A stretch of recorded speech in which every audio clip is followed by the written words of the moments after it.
1934, Severino Tavares, seguidor do padre Cícero, sai do município de Caldeirão, no Ceará, para uma peregrinação religiosa no sertão nordestino.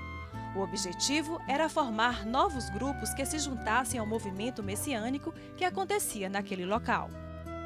É no povoado de Pau de Colher, na Bahia, que o beato Severino nomeia como líder dos fiéis da região José Senhorinho, um lavrador e curandeiro local. E é assim que o novo líder espiritual passa a realizar encontros semanais em sua casa para rezar e transmitir ensinamentos religiosos. A cada dia, novos membros se juntavam a essa comunidade. Em 1937, o povoado de Pau de Colher chegou a contar com cerca de 1.000 habitantes, que passam a conviver num grande acampamento. A vida de orações e sacrifícios tornou-se uma rotina. Os fiéis, também chamados de caceteiros, por usarem pedaços de pau como armas de defesa e ataque, começam a entrar em conflito com aqueles que não queriam seguir ao movimento. Os acontecimentos começaram a desagradar as autoridades. Não demorou muito para que o pior acontecesse. Governos de 3 estados enviaram tropas para acabar com o movimento. Um grande massacre deixou mais de 300 mortos. Atualmente, os sobreviventes que tinham entre 4 e 21 anos na época ainda lembram com detalhes dessa triste história. Senhorinho, Zé Senhorinho, é um homão vistoso. Moça, ele tinha 3 e um rapaz. Eu tinha dia que ia para lá, pode colher. De noite assistia a rosaria dele. Vem cá, cruzeiro, vem cá, madeira, chegou o dia do penitente. O movimento Pau de Colher, ele acontece em Casa Nova em 1937. É um contexto de grande mudança no Brasil. Na verdade, 2 meses anterior ao movimento, ou exatamente em novembro, acontece no Brasil uma coisa chamada o golpe do Estado Novo. Com esse golpe do Estado Novo, ao que parece, havia uma preocupação muito grande de Getúlio Vargas e do Estado que foi, que foi instalado, que é o Estado Novo. Ele tinha uma preocupação muito grande com a insurgência de determinados movimentos. De alguma forma, quer dizer, o perigo de Canudos ainda rondava, sobretudo, o poder instituído no Brasil.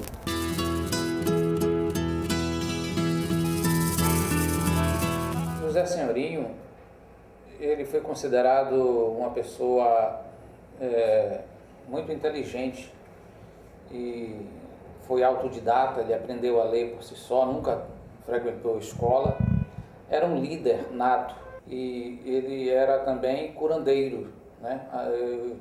Ele colocava os pés sobre a enfermidade das pessoas e as pessoas diziam que eram curadas, né? Era uma pessoa carismática, então no meio de tantos analfabetos apenas ele sabia ler, então ele tinha um poder de influência muito grande. O senhorinho pai não fazia nada não. Aqui daí era o que chegou para fazer a insolência do povo, era o Quinzeira. Que ele chegou rezando era por dentro da caatinga. Chegou rezando por dentro da caatinga e por dentro da caatinga ele procurou aqui a casa do senhorinho. Armava um altar para ali assim, para todo mundo tomar benção a ele. De novo já caducando. Senão meu pai ficou tão abestalhado que tomava benção a ele de joelho.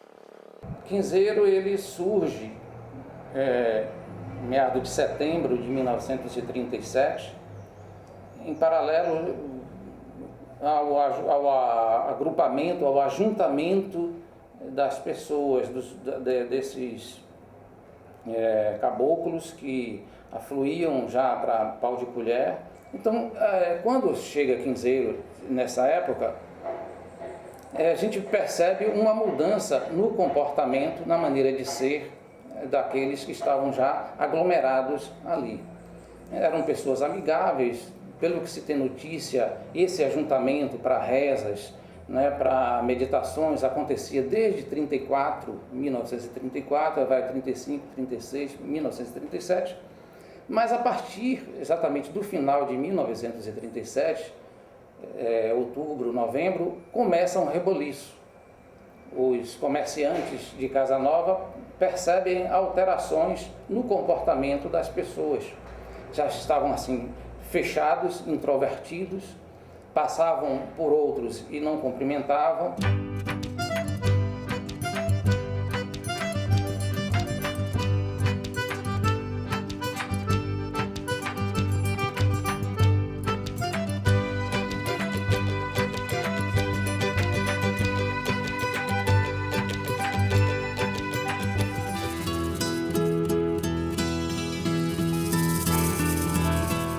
Quando nós viemos para aqui, minha avó gostava muito de reza. A minha avó que me criou, tá vendo? Gostava muito de reza.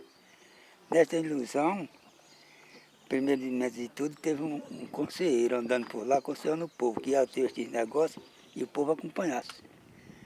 Então, quando formaram isso aqui, minha avó veio para aqui e me trouxe. A minha infância foi muito boa, mas até que um dia meu pai soube que ia acontecer uma guerra, ele aí mandou fazer. Ele aí foi fazer a casa, eu ajudei até a amassar o barro para fazer a casa. Que ele disse que quando acontecesse a guerra, que a gente ia esconder lá. Só que um dia ele saiu e quando voltou ficou com a cabeça virada, dizendo que ia acabar com tudo, dar tudo, e que a gente ia fazer uma viagem. Ele mandou todo mundo vestir preto. Aí mandou fazer umas apertadas de couro para todo mundo calçar e as roupas pretas para todo mundo vestir. Aí quando aprontou tudo, nós aí saímos para o pau de colher. Na hora da saída, eles amarraram o cachorro, chamaram coleiro. E foi uma tristeza, né? Quando a gente saiu, o cachorro ficou lá amarrado olhando para a gente. Porque meu pai nunca tinha ido no Pau de Colher, né, visitar, mas deu certo neste dia, ele na Lagoa Comprida. E quando ele chegou lá, os caceteiros chegaram, que iam indo para o Idago. Aí lá eles pegaram meu pai. Aí minha mãe ficou muito preocupada, mas quando ele chegou, já chegou de carro e ir para lá mais um companheiro. Minha mãe não queria ir, mas ela já chorou, que não queria ir de jeito nenhum.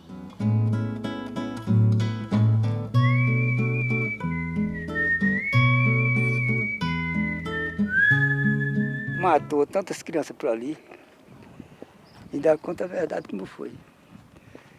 Estava pobre da mãe, daqui morreu por de fome. Estava pobre da mãe, amamentando a mais pequena, e tinha outro chorando no pé dela, de fome. Aí eles vindo aí na beira do campo. Quando chegaram o carro, entrega esse menino. A pobre da mãe pegou, entregou, com os bracinhos assim. E é chorar de jeito, não é para chorar não. Entregou com a mãozinha dela, abacei a verdade de Jesus Cristo da minha palavra. Entregou com a mãozinha dela, os capangas pegaram, acabaram jogaram para riba, bem aqui. E ela parava numa espada. Quem diz a verdade era eu. E assim, desse jeito, ele matou um bocado aqui. Mataram de cacete.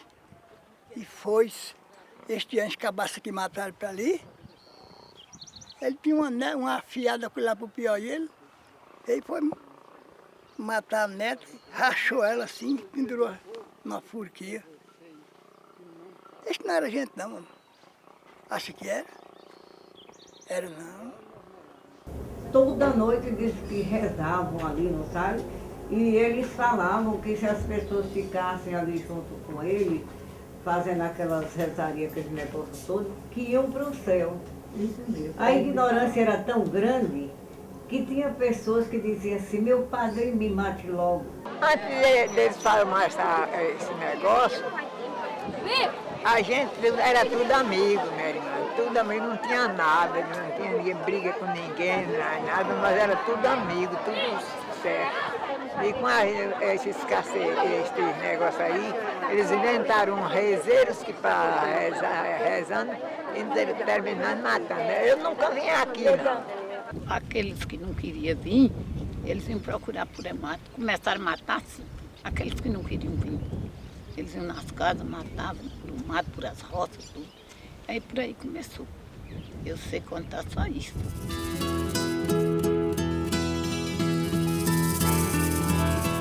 Os fanáticos descontentes com a não aceitação da seita pelos seus amigos, parentes, compadres, então eles passaram a olhar essas pessoas como verdadeiros inimigos, como inimigos de Deus, e então decidiram atacar, e atacaram 3 fazendas inicialmente, né? A Fazenda da Barra, a Fazenda Olhos d'Água e a Fazenda Lagoinha, onde muitos morreram, muitos foram sacrificados nessas fazendas. A partir do momento em que eles criaram uma comunidade, que essa comunidade começou a ter vida própria, ter reflexões próprias, ter reza própria, ter relações próprias, essa comunidade começou de alguma forma a ser hostilizado por outros grupos, notadamente por um fazendeiro chamado fazendeiro José da Barra. É o primeiro que começa essa hostilização.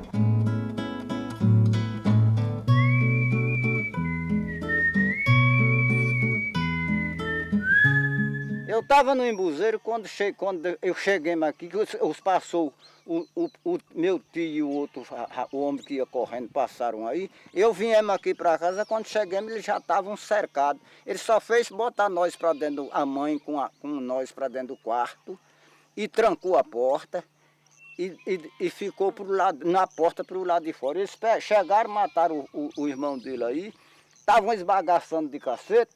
Quando eles estavam esbagaçando ele de cacete, ele disse: aí já morreu, não precisa mais quebrar mais tanto não.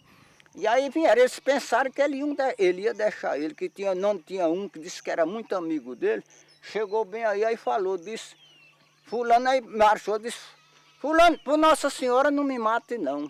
Ele disse: esta mulher já passou, não existe mais. E aí meteram os cacetes, aí já são tem umas porradas aí, eles batendo eles. Saindo, ele estava na entrada da porta, todo esbagaçado de cacete.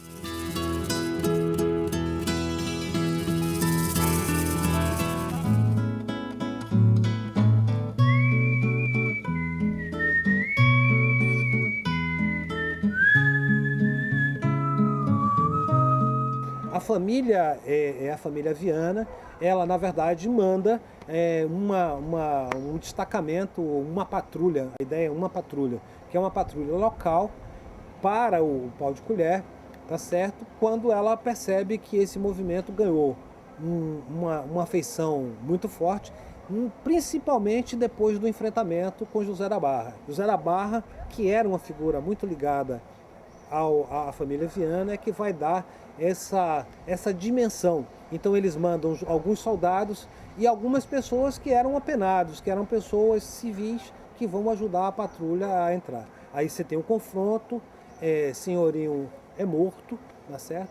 E aí, quer dizer, o movimento toma outro destino, que é esse destino do enfrentamento. Quando nós estávamos rachados aqui, nós estávamos aqui dentro do barulho, meus pais com a família toda, e aí de noite, ali o Truvano chegou primeiro uma forcinha, a polícia da Casa Nova. Forcinha da Casa Nova. Mas quando ele chegou, o cabo Vieira gritou: levanta, bandido Senhorinho, para morrer. Aí ele saiu com candeeira aqui na mão, era uma vela.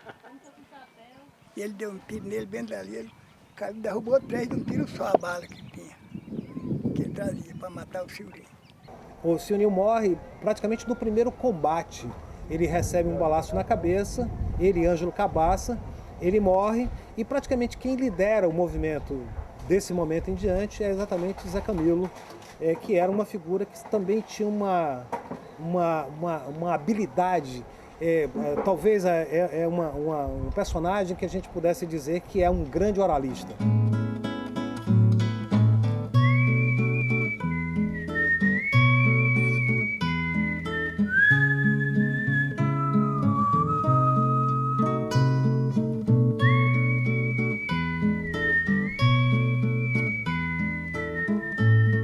Quando eles chegaram, começaram a atirar, e saíram, se esconderam, saíram correndo, no segundo dia. Eles saíram correndo, soldado. Aí no segundo dia, aí os meninos pegaram, fizeram uma armadilha no chão, feito uma cova bem funda assim. Aí os meninos botaram um bocado de folha seca assim por cima. Quando veio o último soldado correndo, aí caiu no buraco. Aí quando ele caiu no buraco, os outros com medo deram no pé. Quando eles deram no pé, os meninos vieram, jogaram fogo ali e trocaram fogo no soldado vivo. Aí os meninos, todo mundo alegre, gritando, né? Porque a gente já estava com raiva deles, porque eles estavam matando o povo, né? Ninguém estava gostando. Aí matou ele e tocou fogo. Como que até hoje, quando eu sinto fedor de osso queimado, parece que eu estou sentindo o fedor do osso do soldado. A polícia veio 3 vezes.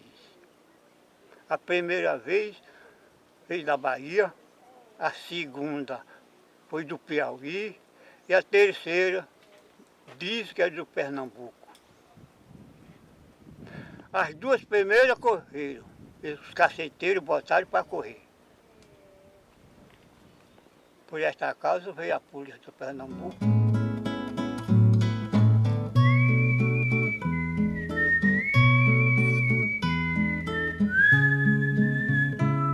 Essas polícias todas, elas chegam fazendo um cordão, ou seja, fazendo o que eles chamam de estratégia, que é de estrangular o movimento, fazendo um cerco a partir do qual eles iam, na verdade, chegar na comunidade cortando suprimentos, etc, etc.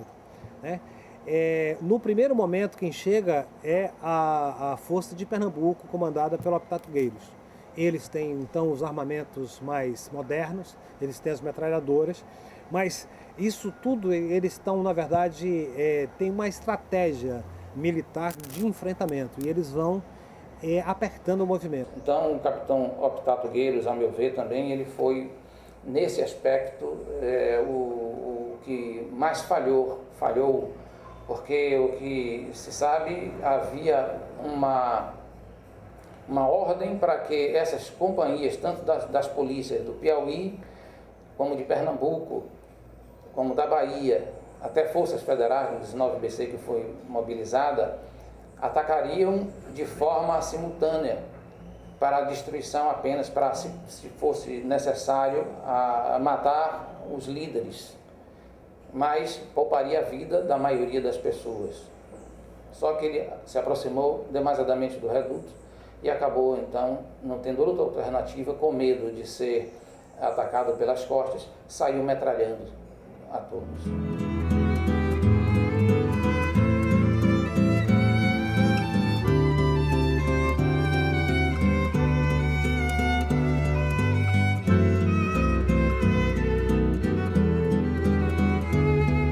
Aqui ficava eu e os meus irmãos e outros meninos mais, brincando por aqui.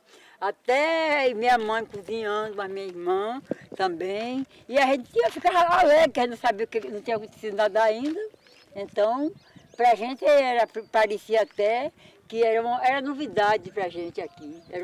Achava até bom, foi quando aconteceu. Quando eles chegaram para tirar, aí eu estava com minha irmãzinha pequenininha, que engateava ainda. E minha irmã estava para lá. Aí eu cheguei, peguei a minha irmã que engateava e fiquei agarrada, ela querendo se levantar, eu segurando, para os tiros não pegar nela. Aí quando cessou o tiro, aí peguei ela, carreguei, botei lá onde minha irmã estava, maior, e eu fiquei só.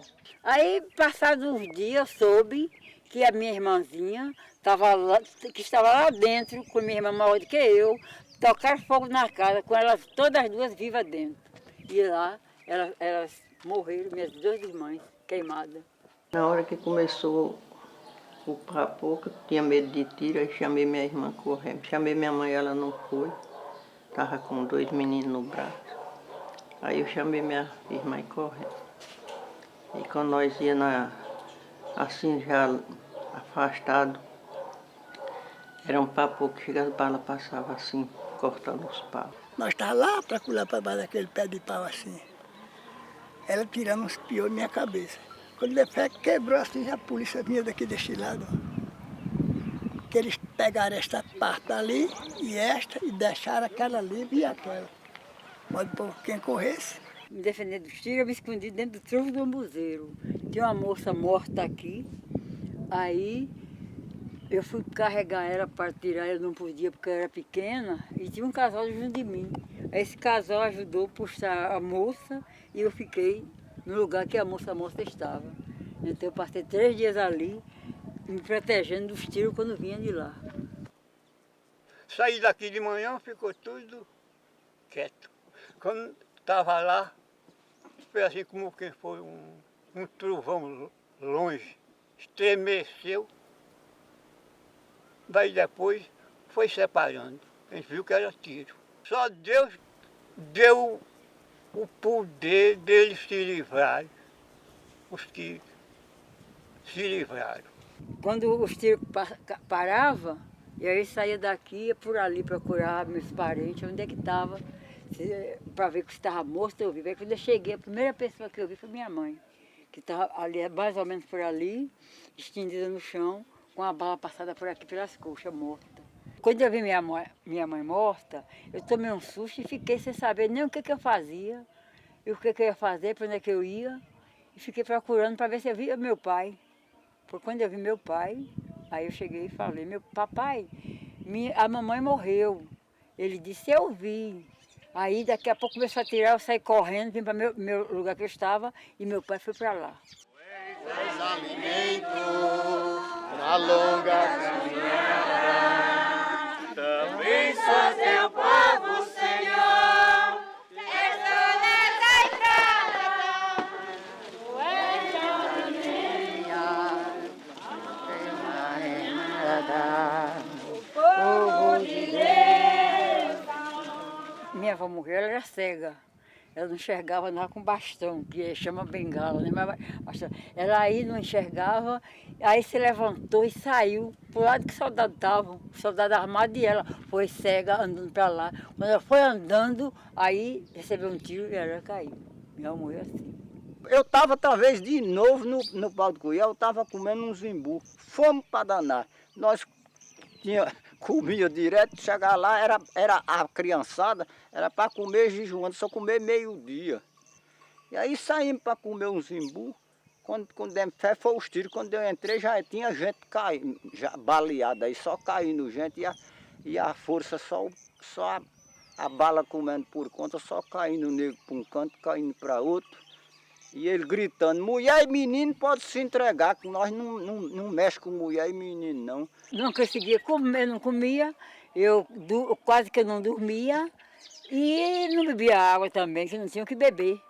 Aí ficava aguentando. Teve um dia até que eu peguei uma vasilhazinha que eu encontrei, eu fiz xixi na vasilha e bebi para ver se a sede passava, mas a sede não passou, porque a sede, a fome ainda passa, mas a sede é difícil.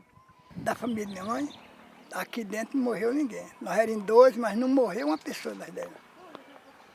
Parece que a velha não era muito tola, só pode ser por isso. Porque aqui a metade do pessoal que tinha acabaram tudo. Aqui ficou sem gente nesse lugar. Mas nós não tivemos nada não. A minha irmã foi quando eu cheguei, que eu fui procurar, ela estava lá com a bala, tinha pegado no braço e ela não podia nem levantar. Aí peguei ela e levantei ela e levei ela para onde eu estava. Depois eu voltei para ver meu irmão que estava lá. Peguei meu irmão, pelejei para pegar ele, não consegui, que ele era desse tamanho assim pequeno, e ele ficou lá até morrer. Eu não sei se ele morreu de tiro ou se morreu de fome ou sede. A minha mãe dizia assim, olha, você não se entregue, morra, mas não se entregue para ficar da parte deles. Se eles quiserem matar, pode morra, mas não se entregue. Mas ela morreu, aí foi quando eu me entreguei, eu larguei tudo lá e fui atrás do casal. E para meu pensar, se não fosse estas mortes que eles fizeram, este pessoal que não queria vir, eles tinham resolvido de um modo sem haver o que houve.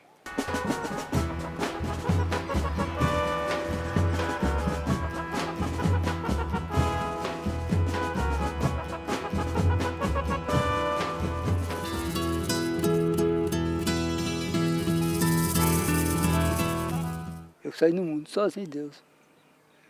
Fui só em riba de uma queimada grande, queimada de Macambira, até fogo aí na Caatinga, uma queimada.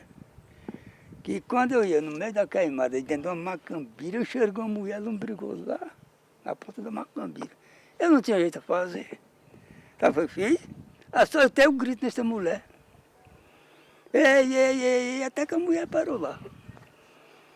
E quando a mulher parou lá, que eu fui daqui para lá, sabe quem era? Esta dita avó minha. E depois disso daí, nós ficamos no mato, eu até contar a verdade com a senhora. Eu tenho sofrido no mundo, mas sorri, graças a Deus. Para contar a verdade, nós passamos 15 dias no mato sem comer. Tinha esse casal de junto de mim, e eu só ali olhando, eu não tinha mais ninguém por mim, o pessoal todo tinha desaparecido, só estava eu só. Aí eu cheguei, fiquei só olhando para o casal, o que o casal fizesse eu ia fazer. Aí os soldados vieram mais para perto e disseram assim, olhe, se vocês não correr, eu vou aí matar vocês todos. Aí quando disse assim, aí o casal levantou. E aí agarrei na sala da moça, não larguei mais. E a gente andando dentro dos matos, aí corremos, chegamos debaixo de um pé de embuzeiro, já distante. Aí encontramos um bocado de gente que já tinha fugido. Aí eu cheguei, nós ficamos lá, debaixo do pé de embuzeiro. Depois, né, quando corremos para o mato, depois se esconder no mato, quando a força... Rolemos 3 dias aqui dentro, na hora do fogo, eles atirando e eu, mas minha mãe aqui... Num corredor que tinha aqui, nós sentados em 5 marramos de menino que tinha mais ela. Foi essa que teve uma filha no mato. Foi ela, não foi? Menina. Minha filha, a pessoa que tem o menino correndo, saindo, correndo. O umbigo dessa menina foi amarrado, elas queriam que eu jogasse no mato, jogo não. Cortaram com facão, amarrei com umas fitas, com uma fitinha de coroar.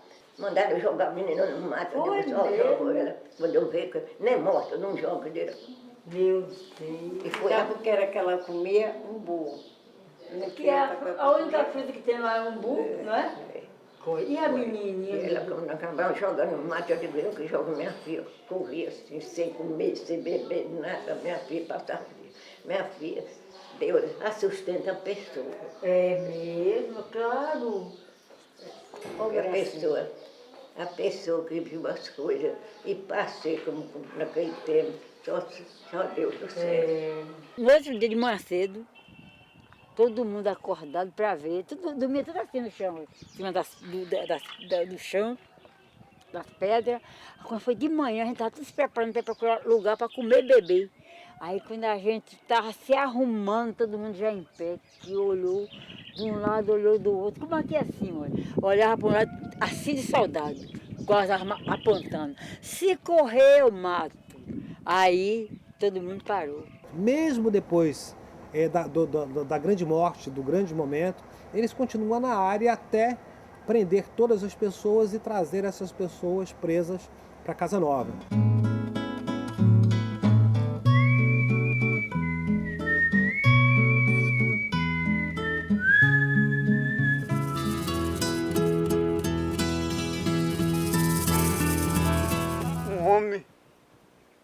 De 11 anos, nesse tempo era uma criança. A polícia me levou daqui, depois nós andamos por um mato escondendo, depois viemos nos entregar. Meus tios, andavam mais meus tios, eles vieram se entregar, mas nós ainda fomos até em Casa Nova. Mas minha mãe era uma viúva neste tempo. Um tio meu pediu o tenente em Casa Nova para dispensar eu para vir mais a mãe, porque a mãe era uma viúva, não tinha quem trabalhasse para ela. Pediu o tenente. Aí o tenente falou que sim. E os que não houve pedido foram para a Bahia e de lá. Ainda hoje eu tenho muito parente em Salvador. Mandaram buscar a roupa e mandaram os maiores da banda de menores. Foi quando minha irmã mais velha desceu comigo e meus irmãos e nos deu banho. Ela deu chorando, alegre, que pensava que a gente ia viver na nossa casa. Só que eu vim embora sozinha, que eles mandaram embora só, e minhas irmãs nunca mais eu vi. Era para todas essas pessoas que não morreram, foram, como é que diz, assim ficaram debaixo de ordem. Não podia eles voltar para o lugar onde estavam, não. Eu mesmo fui, eles deram as crianças para não ficarem jogadas, porque a mãe tinha morrido, o pai e tudo, não sabe? Então eles preferiram dar as pessoas, né? E na certa para não fazer, como é que diz? Não se ajuntarem novamente e formar outra guerra, né? Quando o trem chegou em Salvador, que parou, aí a gente ficava ouvindo aqueles homens gritando, vendendo uma coisa, vendendo outra. A gente ficou assombrada, eu fiquei assombrada, né? Olhar para um lado, olhar para outro e não sabia o que era. Aí nós descemos, eles carregavam a gente para pisar no chão, todo mundo de pé descalço, né? Quando nós descemos, aí nos levaram para a escola de menores. Quando chegou na escola de menor, aí botaram no rádio, que naquele tempo não tinha televisão, que era para as pessoas ir lá pegar umas crianças órfãos que tinha vindo de lá da guerra, que a pessoa pegasse para criar. Aí foi quando vieram, pensaram me criar, que morava na Vitória, me pegaram para criar, e o pessoal muito bom, mas com pouco tempo me passaram para outra família, que ficaram me passando de família para família, e nessa família que eu fui criada, eu não fui muito bem, porque eu não tive escola, fui criada dentro de casa, só fazia trabalhar e andava muito pouco, não conhecia quase nada da minha vida. Nós fomos para um prédio escolar. Prédio escolar, aquela porção de criança que era para ser dada, né? E o meu avô era vaqueiro dessa família com que eu fui criada. E ele pediu a essa dona Laura Viana que me tirasse Amarante, para nós não ir para Salvador, para ser entregue a outras pessoas lá. Eu não falo nada de mal dele, porque a mulher que me criou, ela dizia que eu era a mala de mão dela. Todo canto que ela ia, ela me levava. Oh, que bom. Então, eu sinto que isso aí era um bem, né? É porque quem é a pessoa que vai pegar uma pessoa como eu, pobre, e de pele escura e tudo que hoje não, o racismo está, como é que melhorando, né? Mas naquele tempo, né? Quando você procura nos relatórios da polícia, nos jornais, etc., eles dizem que o pau de colher só aconteceu porque aquelas pessoas eram loucas, porque elas estavam, na verdade, tendo um surto psicótico, mas que eram pessoas todas boas, que um dia elas iam voltar. Na verdade, o que a gente percebe é de que cada um conta a história da forma como quer. Então, os jornais estavam, na verdade, muito interessados em descobrir, sobretudo no interior da Bahia, num lugar muito longe, num lugar próximo da divisa de Bahia, Piauí e Pernambuco, não é? Que existiam, na verdade, pessoas que eram pessoas não civilizadas e que essas pessoas precisavam de se civilizar. Civilizar de que forma? Recebendo aulas, recebendo escola, recebendo... O que foi que aconteceu com a sua avó? O que foi que aconteceu com os meninos? Os meninos vieram para onde? Para a escola de menor. Para quê? Para serem, entre aspas, educados a partir de uma lógica que é uma lógica da cidade, que é uma lógica de outros atores.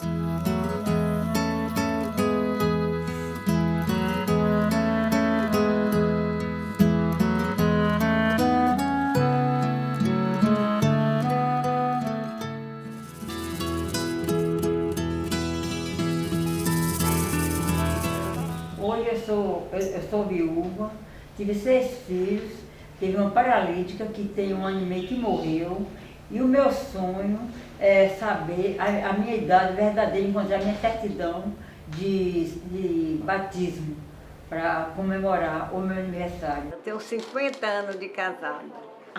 Que tal? Viu? Então, tenho meus filhos, 7 filhos, né? 3 homens, 5 mulheres. Ainda crio 2 filhas, 2 adotivas, né? Então, sou muito feliz, graças a Deus, com minhas filhas. Aqui se comia muito, era fome. Mas era assim que comia. Vestir só tinha a roupinha do corpo. Eu visto preto, porque meus filhos dão, mas para eu comprar não compro. E a senhora sabe por quê? Do desgosto que eu tenho da minha mãe ter se acabado aqui E meu irmãozinho caçula atrás de mim. Mataram ele bem aí. A bala pegou lá nele, aqui. Caiu meus pés. Eu tenho desgosto de andar aqui por disso. Eu vim andar aqui com 66 anos. Eu passei a vida inteira procurando minha irmã, como ela também passou me procurando. Quando foi o ano passado, foi que eu vim saber onde é que ela estava. Mas só que quando eu descobri, tinha 11 meses que ela tinha morrido. Meu maior sonho era conhecer ela, que eu tinha muito que conversar com ela. É que eu tenho para mim, era um prazer.